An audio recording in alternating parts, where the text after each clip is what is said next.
시청자 여러분 안녕하십니까? 12월 3일 수요일 뉴스7 충북 시작합니다. 비상계엄 사태 1년을 맞아 이재명 대통령이 특별 성명을 내고 국민이 빛의 혁명을 이뤄냈다면서 감사의 뜻을 전했습니다. 12월 3일인 오늘을 국민 주권의 날로 지정하겠다고도 말했습니다. 비상계엄 1년이 지난 지금 충북 여야는 각각 내란 전담 재판부 설치 등 잔재 청산 수위를 높이거나 이전 세력과 선을 그으며 사과의 뜻을 밝혔습니다. 국회 계엄 해제 표결 방해 혐의를 받는 추경호 의원에 대한 구속영장이 기각됐습니다. 특검팀은 법원의 결정을 수긍할 수 없다면서 추 의원을 불구속 기소할 방침입니다. 충청북도가 청주공항 민간 활주로 건설과 충청권 광역 급행철도 등 핵심 사업이 대거 포함된 내년도 정부 예산 9조 7,144억 원을 확보했습니다.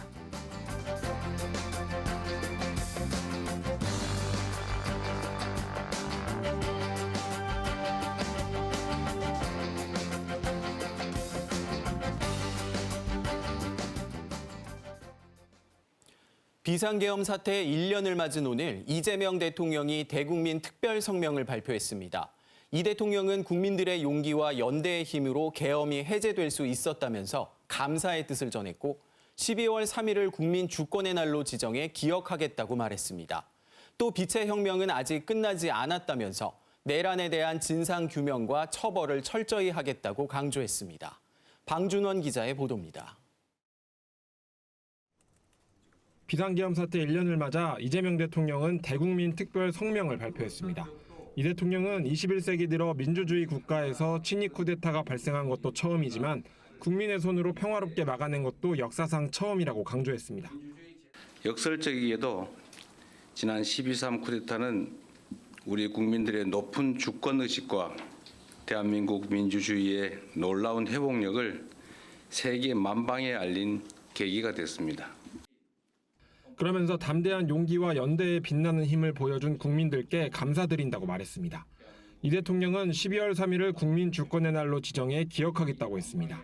그러면서 민주주의 위기를 평화적인 방식으로 극복해낸 국민들이 노벨 평화상을 받을 자격도 충분히 있다고 강조했습니다. 갈등과 분열로 흔들리는 모든 국가들에게 크나큰 전환점이 될 것입니다. 한편 이 대통령은 빛의 혁명은 아직 끝나지 않았다며 내란 잔재를 청산하고 정의로운 통합을 해야 한다고 밝혔습니다.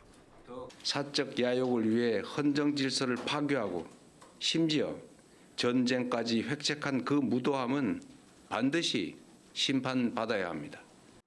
내란 특별재판부 설치와 관련해 이 대통령은 국회가 잘 판단해 결정할 문제라며 국민주권 의지를 잘 받들 것으로 생각한다고 말했습니다. 이 대통령은 추가 특검 필요성에도 국회 결정이 우선이라며 분명한 것은 지금 현재도 밝혀지지 않은 것들이 너무 많아 보인다는 것이라고 강조했습니다. KBS 뉴스 방준원입니다. 비상계엄 당시 충북 각계도 큰 충격 속에 혼란을 겪었는데요. 지금은 계엄 사태를 어떻게 바라보고 있을까요? 먼저 내년 6월 지방선거를 앞두고 셈법이 복잡한 정치권부터 살펴봅니다. 이유진 기자의 보도입니다. 지난해 12월 3일 비상계엄으로 여야는 더 극명하게 나뉘었습니다. 더불어민주당은 대통령 퇴진을 요구하는 거리 집회와 단식 농성 등으로 야당을 강하게 압박했습니다. 국민의힘은 탄핵 심판 각하를 촉구하는 탄원서 제출과 헌법재판소 앞 릴레이 시위 등으로 탄핵 저지에 힘을 쏟았습니다. 1년 뒤 지금 지방선거를 180일 정도 앞두고 여당은 한 목소리를 내고 있고 야당은 입장을 선회했습니다. 민주당은 내란 전담 재판부 연내 설치 등 내란 청산 관련 주요 입법 추진에 속도를 내고 있습니다. 지역구 의원은 물론 지방의원과 선거 출마 예정자까지 내란 청산 대행진에 대거 참석해 지지세 결집력을 높이고 있습니다. 여전히 내란 세력이 척결되지 못하고 그 어떤 동거동락을 하는 내란 척결을 하는데 국민들의 도움과 힘으로 함께. 국민의힘에선 의견이 일부 엇갈리고 있지만 충북 지도부는 엄태영 도당위원장 등을 중심으로 윤석열 전 대통령 등 내란 세력에 대해 강도 높은 비판을 이어가고 있습니다. 비상계엄은 자유민주주의를 부정한 명백한 과오로 처절한 사과와 쇄신이 필요하다고 거듭 강조하고 있습니다. 잘못된 판단과 실책으로 탄핵이 되고 정권을 내준 거에 대해서 재창당의 수준으로 혁신과 변화를 해야만이 지방선거 이길 수 있습니다. 한편 계엄 직후 김영환 지사는 국민의힘 시도지사협의회장 명의로 내란죄에 대해 수사할 근거가 없는 공수처가 윤석열 대통령의 구속영장을 청구한 자체가 무효라고 주장하기도 했습니다. 1년 뒤 오늘 관련 입장을 묻자 비상계엄은 납득할 수 없는 조치라고 이미 여러 번 말씀드렸다면서 더 이상 얘기할 건 없다고 말을 아꼈습니다. KBS 뉴스 이유진입니다.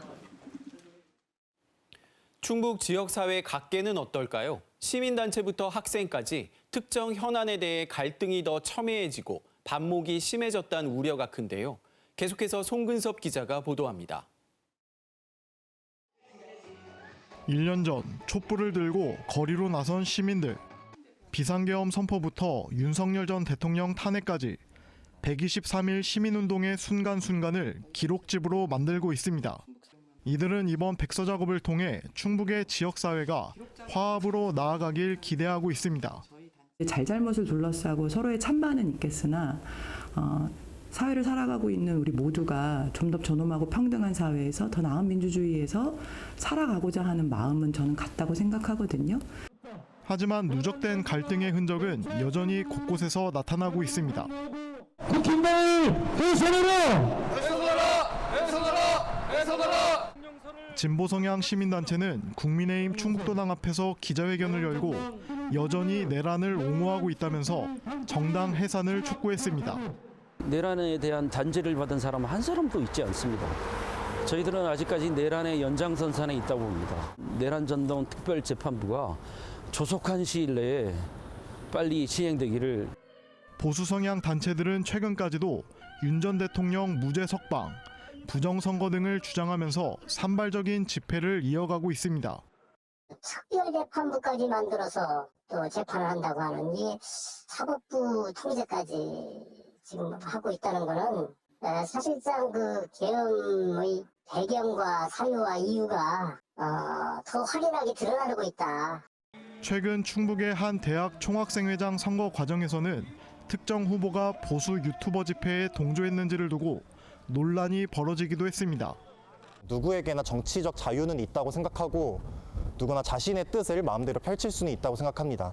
그러나 한 대학의 학생사회 대표자가 되는 것은 다른 문제라고 생각하고, 이에 대해 당사자는 학생사회를 정쟁의 도구로 이용하지 않았으면 한다면서 의혹을 제기한 학생들을 고소하겠다는 입장을 밝혔습니다. KBS 뉴스 송근섭입니다.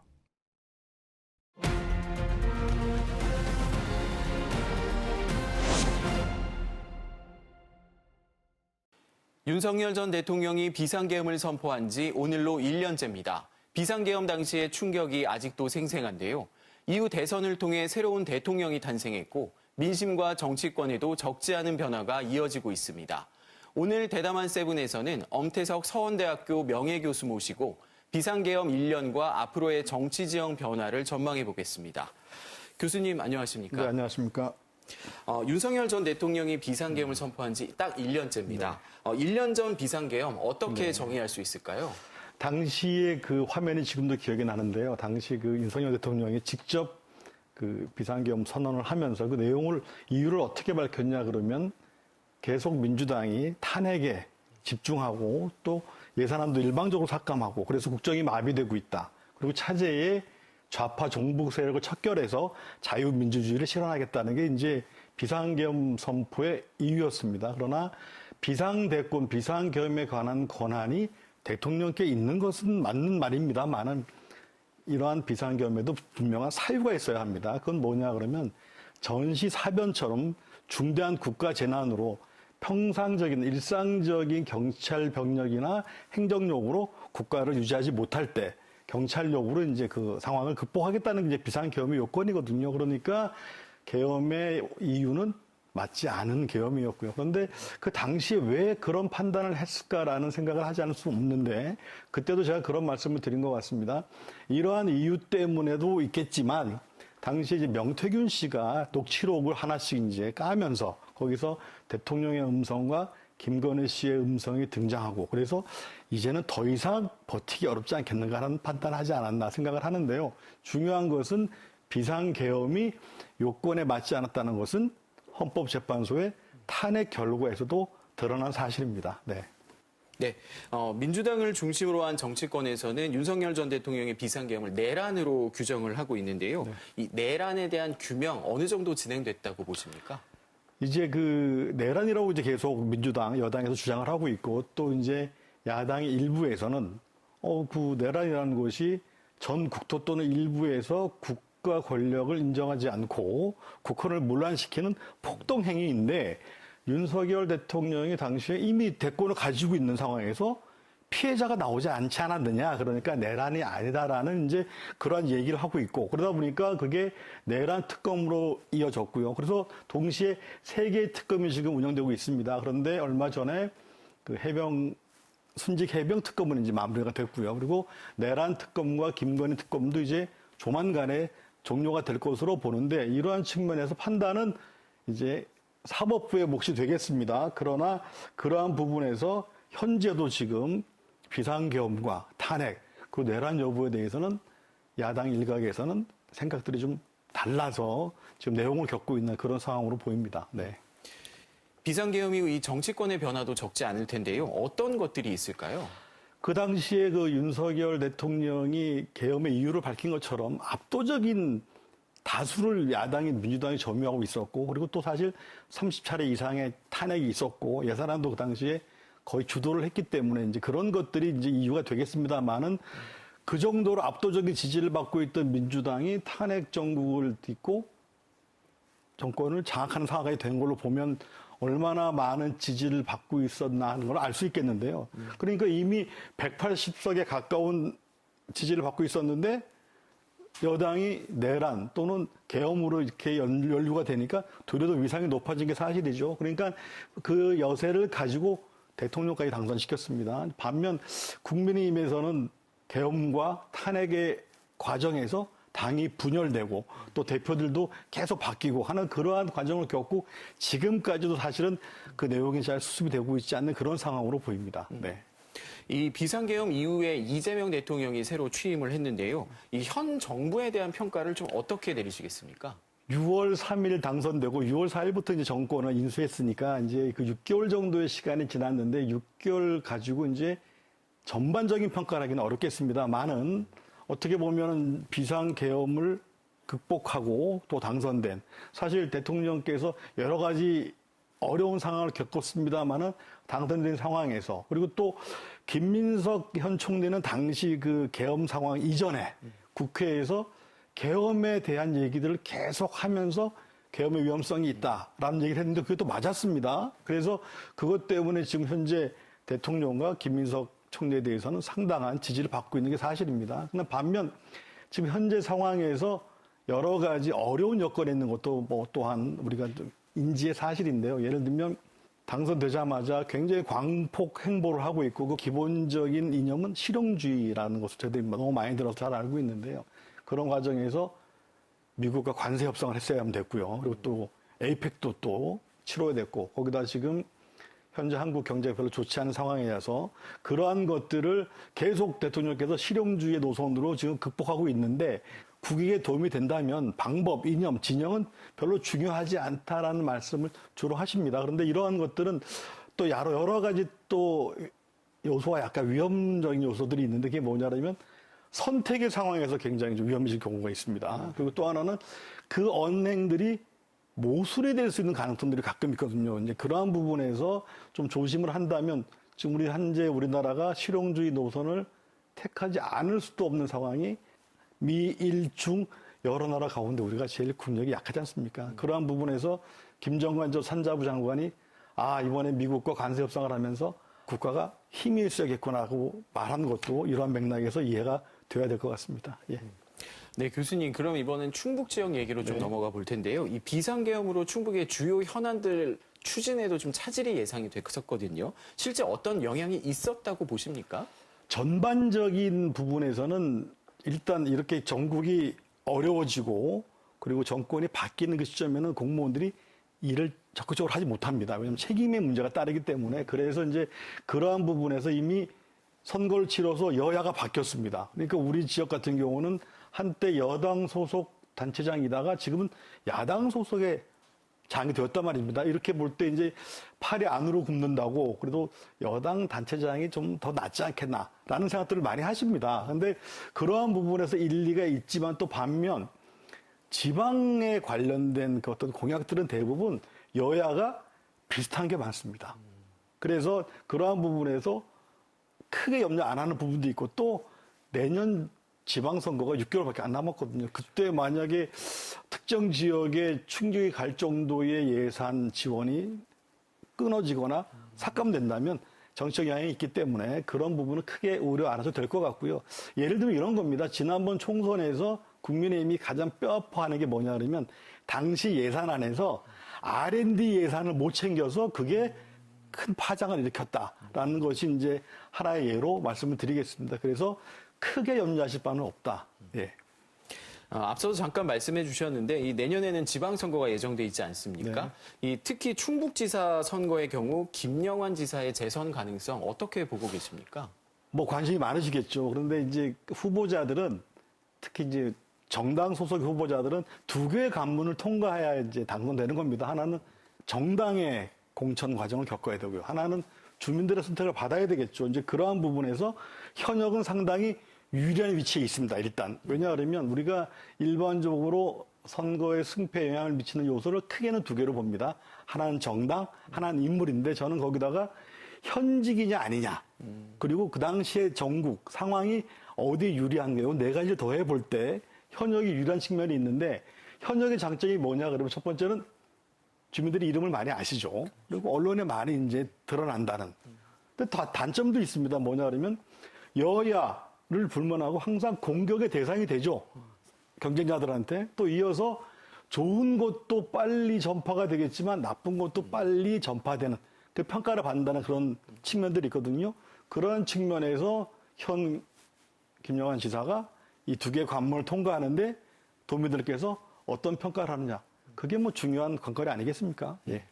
그렇다면 이 전체적인 관점에서 내년 지방선거 결과를 좀 예측해 볼 수 있을까요? 이게 정치평론을 하면 가장 힘든 게 이제 이런 당락 또는 미래에 대한 선거 전망인데 일반적으로 선거에 대해서는 두 가지 이론 정도가 있습니다. 물론 이게 자연과학적인 이론이 아니기 때문에 설로 말씀을 드리겠습니다. 하나는 대통령 임기 전반부의 선거는 여권이 유리하다.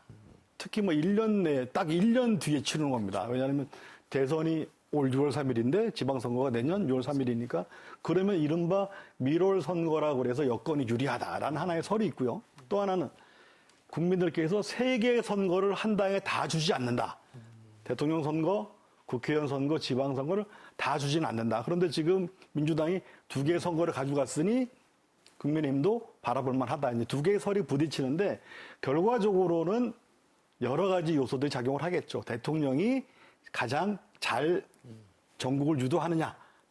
두 번째는 여야가 어느 정도로 선방 또는 선공을 하느냐. 마지막은 거기 지역에 있는 단체장과 지방의원들이 어떠한 평가를 받느냐인데 지방선거는 특징이 있습니다. 총선 같은 경우는 여야라는 정당의 바람이 굉장히 센 반면에 지방선거 특히 기초자치단체 수준의 선거에서는 생각보다 인물의 효과가 높다.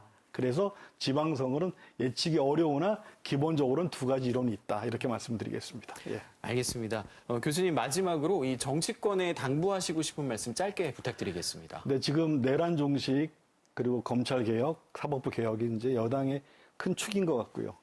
야당은 여전히 친윤, 반윤, 찬탄반대로 나눠져 있는 것 같습니다. 개혁 중요합니다. 그리고 미래를 위해서 뭔가를 하는 거 중요한데 당리당략이 아니라 국민의 이익, 국익을 맨 앞에 둬야 될 것이고요. 지금 항상 선거를 치를 때 나오다가 선거가 끝나면 사라지는 단어가 개헌입니다. 좋은 방향으로의 개헌도 필요할 때가 아닌가 이런 생각을 하게 됩니다. 네. 네, 교수님 말씀 오늘 여기까지 듣겠습니다. 고맙습니다. 네. 국회 비상계엄 해제 표결을 방해한 혐의를 받는 국민의힘 추경호 의원이 구속을 면했습니다. 특검팀은 법원의 결정을 존중하지만 수긍하기 어렵다며 추 의원을 불구속 상태로 재판에 넘기겠다고 밝혔습니다. 보도에 허지영 기자입니다. 국회 비상겸 해제 표결을 방해했다는 혐의로 구속영장이 청구된 추경호 국민의힘 의원. 9시간 동안의 마라톤 심사 끝에 법원은 추 의원의 손을 들어줬습니다. 법원은 혐의와 법리에 대해 다툼의 여지가 있고 도망과 증거인멸의 우려가 있다고 보기 어렵다며 구속영장을 기각했습니다. 서울구치소에서 대기하던 추 의원은 지지자들의 연호 속에 업무에 복귀했습니다. 오늘 공정한 판단을 해주신 법원에 감사드립니다. 그리고 이 강추위에 이렇게 늦게까지 걱정과 관심, 응원을 보내주신 모든 분들께 감사 말씀을 드립니다. 현역 국회의원을 상대로 첫 구속영장 청구에 나섰지만 신병 확보에 실패한 내란 특검팀. 특검팀은 법원의 결정을 존중하지만 수긍할 수 없다고 밝혔습니다. 특검팀은 객관적이고 명백한 사실관계가 있는데도 내란에 동조하지 않았다고 어떻게 평가할 수 있는지 의문이라며 신속한 공소제기를 통해 법원의 합당한 판단과 처벌이 이루어지도록 할 예정이라고 설명했습니다. 이로써 특검팀은 구속영장 재청구 없이 추 의원을 불구속 상태로 재판에 넘길 방침입니다. 추 의원은 당시 국민의힘 원내대표로서 의원총회 장소를 국회에서 당사로 바꾸는 식으로 의원들의 계엄 해제 표결 참여를 방해했다는 혐의를 받습니다. 또 한덕수 전 총리 등과 통화하며 비상계엄 선포 경위를 파악하고 윤 전 대통령으로부터 계엄에 협조해달라는 지시를 받았다는 의혹을 받습니다. KBS 뉴스 허지영입니다. 비상계엄과 해제 1년을 맞은 정치권도 하루 종일 분주했습니다. 더불어민주당은 민주주의 회복의 의미를 강조하면서도 내란 청산 완수 의지를 다졌고 국민의힘은 계엄에 대한 개별 의원들의 반성 메시지가 잇따른 가운데 당대표와 원내대표가 엇갈린 입장을 내놨습니다. 이혜린 기자가 보도합니다. 계엄 1년을 맞아 국회 앞에 모인 민주당 지도부.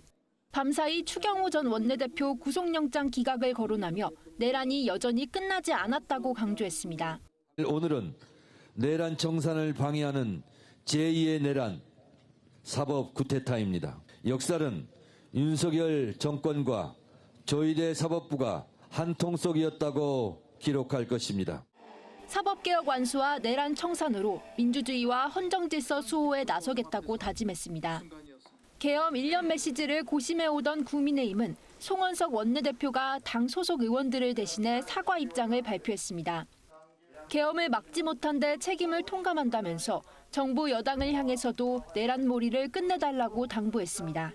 국민의힘 국회의원 모두는 무거운 책임감을 통감하고 있습니다. 다시 한번 진심으로 사과드립니다. 당내에선 개별 의원들의 반성 메시지도 잇따랐는데 장동혁 대표는 계엄은 의회 폭거 때문이란 입장을 고수하며 사실상 사과를 거부했습니다.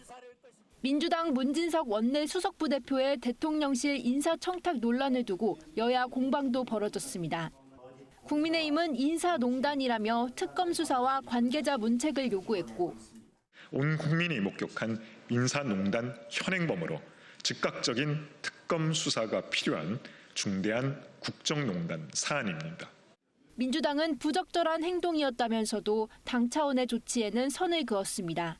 이 문제는 본인의 또 사과와 또 의지 표명 그리고 또 원내 대표님의 여러 가지 의견 이런 것들이 다 관련이 돼 있는 그런 문제다. 한편 국회 법사위에서는 필리버스터 진행 요건을 강화하는 국회법 개정안이 국민의힘 반발 속에 여당 주도로 통과했습니다. KBS 뉴스 이혜린입니다.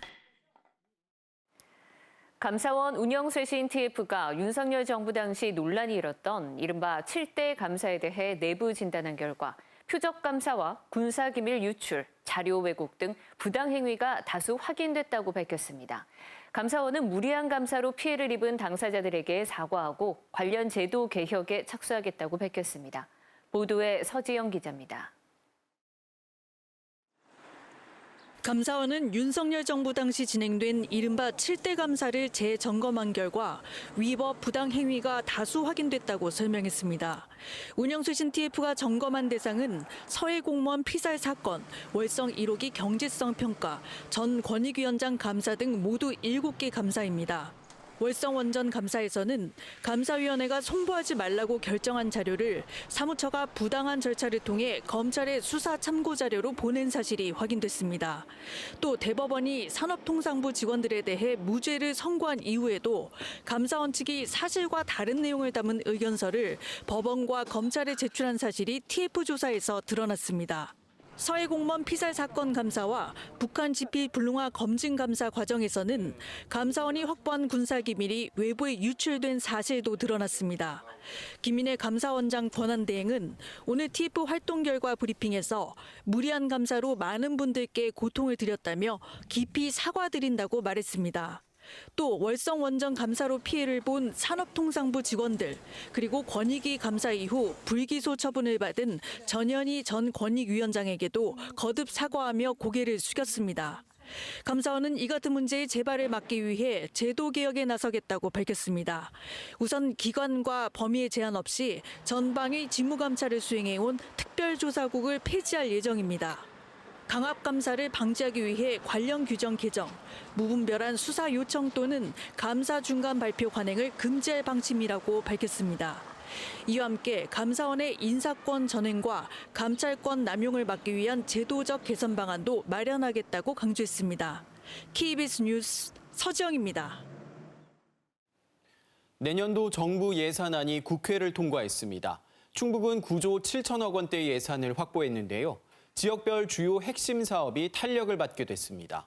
보도에 송국회 기자입니다.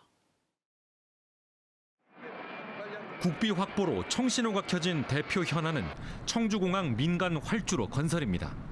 관련 사전 타당성 조사 용역비 5억 원이 반영됐습니다. 충청북도는 이르면 2035년 준공을 목표로 이달 말 정부 계획 반영 등 관련 절차에 속도를 내겠다는 계획입니다. 엄격히 말하면 이번 예산 5억 용역비 들어간 거랑 공항계획은 별개인데 아무래도 긍정적 영향을 많이 미치겠죠. 2034년 개통을 목표로 청주와 세종, 대전을 잇는 충청권 광역급행철도 CTX 사업에 정부 재정 지원 한도액 1조 7천억여 원도 반영돼 사업에 탄력이 붙었습니다. 청주 오송 AI 바이오 영재학교 건축비와 AI 바이오 데이터 센터 사전 기획 용역비, 지역 주도형 AI 대전환 사업비 등도 포함됐습니다. 공항, 반도체, 바이오, 수소, 모빌리티 등 미래 첨단 산업을 선도하며 대한민국의 번영과 도약을 이끄는 북부권에선 충주댐 수력 기반 그린 수소 인프라 구축과 수열 에너지 특화단지 조성, 제천 국립산림치유원 타당성 조사, 단양 생활 폐기물 소각시설 설치비 등이 포함됐습니다. 중남부권에선 옥천 농어촌 기본소득 시범사업과 국립국악원 영동분원 타당성 조사, 추풍영역 승하차장 연결 통로 구축, 보은군 보은회관 건립 예산 등이 확보됐습니다. 전문 의료 인력 확보에 어려움을 겪고 있는 충북 혁신도시 국립소방병원 운영비도 반영됐습니다. 의료진 기숙사 임차 예산이 반영되어 의료진 확보와 병원 운영 안정성에 실질적 도움이 될 전망입니다. 이 밖에 미호강, 괴산 불정 목도지구 등의 홍수 침수 예방 사업과 진천 천안 입장간, 청주 남이 부용외천 양촌간 국도 건설도 국비 확보로 본격화될 전망입니다. KBS 뉴스 송국혜입니다. 집에서 잠을 자던 어머니를 참혹하게 살해한 혐의로 30대 아들이 경찰 조사를 받고 있습니다. 이 남성은 범행을 순순히 인정하면서도 신이 어머니를 보호해 줄 줄 알았다는 등 납득하기 어려운 얘기를 하고 있습니다. 진희정 기자입니다. 괴산의 한 농촌 마을입니다. 이 마을 농가주택에서 60대 여성이 어제 낮 숨진 채 발견됐습니다. 경찰은 방에서 자고 있던 여성을 30대 아들 A씨가 둔기와 흉기를 여러 차례 휘둘러 숨지게 한 것으로 파악했습니다. 아들 A씨는 범행 뒤 직접 경찰서를 찾아와 어머니를 살해했다고 자백했습니다. 그러면서 신이 어머니를 보호해 줄 줄 알았다. 숨지더라도 되살려줄 줄 알았다는 취지의 얘기를 한 거로 전해졌습니다. A씨는 당시 술을 마시거나 마약을 한 상태는 아닌 걸로 조사됐습니다. 숨진 여성은 남편과 함께 전원 생활을 준비하며 3년 전 이 농가주택을 얻은 뒤 경기도 집을 오가며 직장 생활을 한 거로 파악됐습니다. 부부가 며칠씩 비우기도 했던 농가주택에선 지난 여름부터 아들 A씨가 함께 지냈고 A씨는 외부 활동을 거의 하지 않은 것으로 알려졌습니다. 아들 나쁘다고 뭐 속 썩는 데가 하나밖에 없었어. 그냥 나오도 않냐 바깥에.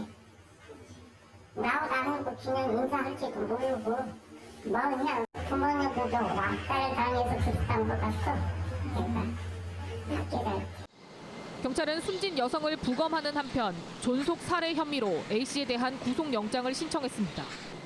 또 A씨의 정신병력이나 종교 관련 행적을 확인하는 등 범행 동기를 조사하고 있습니다. KBS 뉴스 진희정입니다.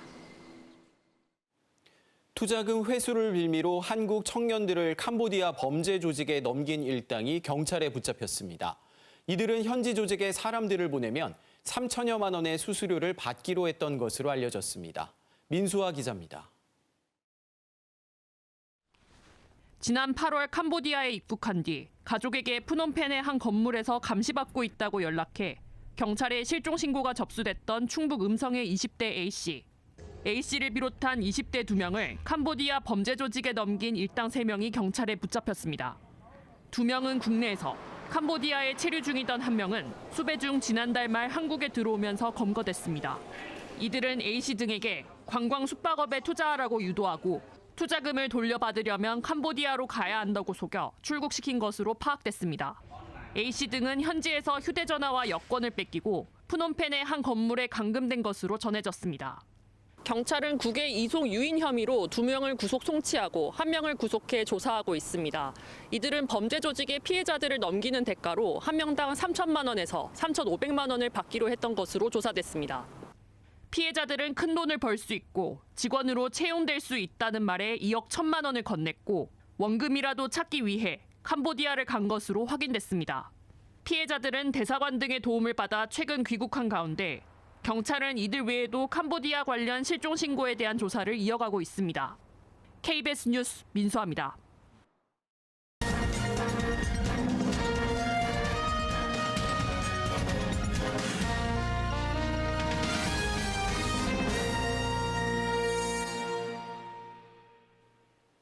이번에는 KBS 충주 스튜디오 연결해 북부권 소식 살펴보겠습니다. 박은지 아나운서 전해주시죠. 네, 충주입니다. 서충주 장애인복지관이 충주시 주덕읍에 문을 열었습니다. 시설은 운영 인력 2명 이상 주하는 소규모인데요. 장애인 상담과 사례관리, 심리 정서 프로그램 등을 진행합니다. 그동안 서충주 지역엔 장애인 복지시설이 없어 주민 불편이 컸는데요. 충주시는 앞으로 장애인 단체, 특수학교 등과 협력 체계를 구축해 서비스를 확대하겠다고 밝혔습니다. 제천과 단양 지역 잎담배 생산 농가를 위한 공동 건조장이 제천시 봉양읍에 신축됩니다. 제천시와 제천 여변초 협동조합은 내년 3월까지 연면적 980여 제곱미터 규모의 건조장을 짓고 대형 건조기 10대도 들이기로 했습니다. 사업비 10억 원은 제천시와 조합이 절반씩 부담합니다. 제천 여변초 협동조합은 제천과 단양 지역 잎담배 농업인 100여 명으로 구성돼 재배, 가공 등을 함께하고 있습니다. 단양군은 군 기록관에 보관하고 있는 행정기록물 5만여 건을 모두 조사해 전산관리 체계를 마련했다고 밝혔습니다. 단양군은 앞으로 기록관에 직접 가서 필요한 서류를 일일이 찾지 않고 업무 PC로 기록물의 보존 여부와 서고 보관 위치 정보를 확인해 활용할 수 있게 됐다고 설명했습니다. 단양군은 군청 후관 2층 기록관에 각 부서의 공공 기록물을 중요도에 따라 보관 관리하고 있습니다. 음성군이 착한 가격업소 활성화를 위해서 지역화폐 10,000원 지급 행사를 합니다. 오늘 19일까지 지역 착한 가격업소에서 10,000원 이상 쓴 영수증을 온라인 행사 창구에 제출하면 되는데요. 음성군은 이 가운데 200명을 추첨해 음성 행복페이 10,000원을 지급할 예정입니다. 착한 가격업소는 음식이나 음료, 서비스 비용 등이 주변 평균가보다 저렴한 곳으로 음성에는 28곳이 지정돼 있습니다.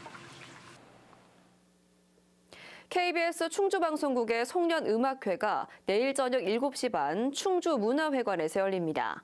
이번 공연에선 KBS 국악관현악단이 국악인 남상일, 박예리, 퓨전 국악밴드 등과 협연으로 다양한 우리 전통음악을 선보일 예정인데요. 공연은 미리 배부된 무료 초대권을 공연장에서 좌석권으로 바꿔 관람할 수 있습니다. 또 오는 24일 저녁 7시 40분 KBS 1TV에서도 방영될 예정입니다. 지금까지 충주에서 전해드렸습니다. 이어서 간추린 단신 전해드립니다. 행정안전부가 주최하는 대한민국 정부혁신박람회가 오늘 청주 오스코에서 시작돼 사흘 동안 진행됩니다. 이번 박람회에는 정부 부처와 지자체, 기업 등 89곳이 참여해 인공지능을 활용한 업무 방식 개선과 공공서비스, 사회안전망 강화 등 행정기술 혁신 사례를 소개합니다. 충청북도는 특별전시관에서 일자리, 복지, 저출생 대응 정책 등을 알립니다.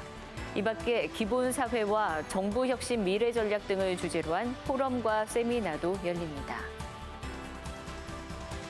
충북 자원봉사자 대회가 오늘 지역 11개 시군 자원봉사자 600여 명이 참석한 가운데 청주 아트홀에서 열렸습니다. 이번 행사에서 이웃사랑과 나눔 등을 실천한 우수봉사자와 단체 등 78명이 표창을 받았습니다. 현재 충북에서 공식적으로 활동하는 자원봉사자는 46만 명으로 지난해보다 16,000여 명이 늘었습니다. 충북 광역자활센터가 오늘 학교자원 재활용 사업을 통해 마련한 희망펀드 장학금 500만 원을 충청북도 교육청에 기탁했습니다. 이번 희망펀드 기금은 지난 2분기와 3분기 학교 자원 재활용 사업에 참여한 충북 84개 학교에서 헌 교과서 등을 수거해 조성했습니다. 보은군에서 김장 나눔 행사가 잇따랐습니다. 최근 보은군 내북면 남녀 새마을 지도자 협의회는 김장김치 900포기를, 수한면 새마을 지도자 남녀 협의회는 500포기를 담가 지역 경로당과 저소득층, 홀몸 어르신 등에게 전달했습니다. 이들은 추운 겨울을 맞은 이웃에게 작은 보탬이 되길 바란다고 밝혔습니다.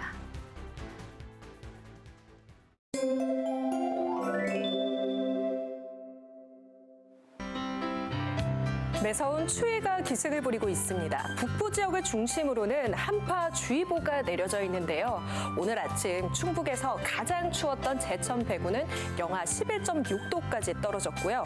충주 엄정 영하 10.2도, 청주도 영하 5.9도까지 내려갔습니다. 한낮에도 종일 영하권에 머물렀는데요. 바람까지 강하게 불어 체감온도는 이보다 더 낮았습니다. 내일 아침은 더 춥겠습니다. 청주는 영하 8도, 제천은 무려 영하 13도까지 떨어지겠는데요. 추위에 대비해서 옷차림 더 따뜻하게 하시기 바랍니다. 어젯밤 청주에서는 공식적인 첫눈도 관측됐습니다. 올해 첫눈은 지난해보다 5일, 평년보다는 9일가량 늦었는데요. 지금도 중남부 지역을 중심으로는 눈이 오는 곳이 있습니다. 오늘 저녁까지 1cm 안팎이 더 내리겠고요. 내일 밤에도 북부 지역에 최대 5cm, 중남부 지역은 1cm 안팎의 눈이 오겠습니다. 눈으로 길이 미끄러울 수 있는 만큼 교통안전에 유의하시기 바랍니다. 다음은 자세한 지역별 내일 날씨입니다. 내일 아침 기온 청주 영하 8도, 충주와 진천 영하 12도, 제천은 영하 13도까지 떨어지겠습니다. 한낮 기온은 청주와 영동 4도, 충주 2도, 제천은 0도에 머물겠습니다. 이번 추위는 주말쯤 회복될 전망입니다. 추위에 대비해 옷차림 더 따뜻하게 해주셔야겠습니다. 날씨였습니다. 뉴스7 충북 마칩니다. 시청해주신 여러분 고맙습니다.